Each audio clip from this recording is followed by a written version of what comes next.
commonly heard many sentences like United Nations is a stooge of the West, specifically America.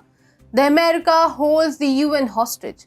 Well, all that I can say is that United Nations is allowing the same. All the progress it did was that it progressed from failing to a failed organization. This is what happens to an organization that becomes a bureaucratic behemoth that bends to the biggest sponsors. And if it doesn't reform, the day is not far when the United Nations will turn into another League of Nations. Namaste, welcome to TFI English, the national socio-political analysis arm of the TFI Media Group. I'm your host Apurva, and if you're watching us on Facebook, give our page a like. And if you're watching us on YouTube, like the video and subscribe to the channel.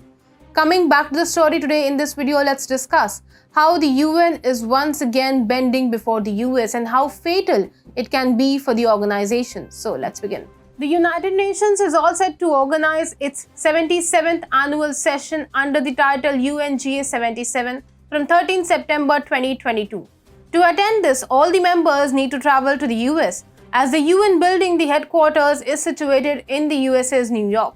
But who can travel? The ones who need to attend the meet? Actually, no. For this meet, only those can travel whom the US allows, as it's in the jurisdiction of the United States to grant visas.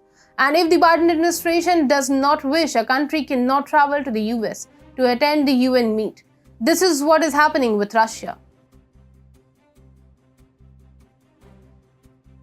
In Russian President Vladimir Putin's words, Russia began its military operation in Ukraine to demilitarize and denazify Ukraine on February 24th. Since this day, the equation between the two poles, the US and Russia, have worsened. On one side, America has been imposing sanctions after sanctions on Russia. On the other hand, Russia has started trading in ruble. Now, after sanctioning Russia, the US aims to block Russia from the United Nations.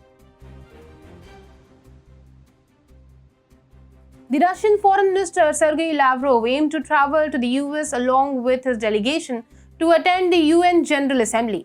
However, till date, they have not received entry visas from the US, and Russia has called this alarming. Russia's UN ambassador, in a letter to UN General Secretary, said that this was alarming because during the past several months, Washington has been constantly refusing to grant visas to a number of Russian delegates for the United Nations events. Nebenzia added that no US visas had yet been granted to journalists accompanying Lavrov and the flight crew. So, can the US decide against granting visas to ones willing to access United Nations? The Washington says that it can on the basis of security, terrorism, and foreign policy.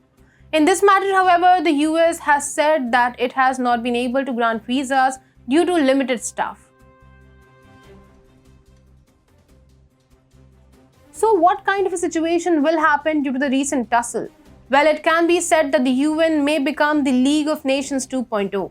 So, what exactly was the League of Nations, and what's wrong if the UN progresses to become that?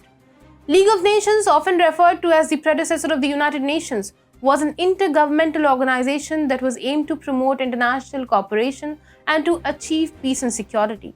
But the process of communication within the countries did not allow a smooth interaction, and the Second World War could be attributed to the failure of League of Nations. If UN fails to deliver, which it already is, Russia may drift away from the United Nations and may take along with it the countries of the not-so-formal Eastern Bloc. Not to forget, Russia has already hinted at forming new G8 with India. So how would the world look and function with two UN-like organizations with similar set of goals? Disastrous, to say in just one word.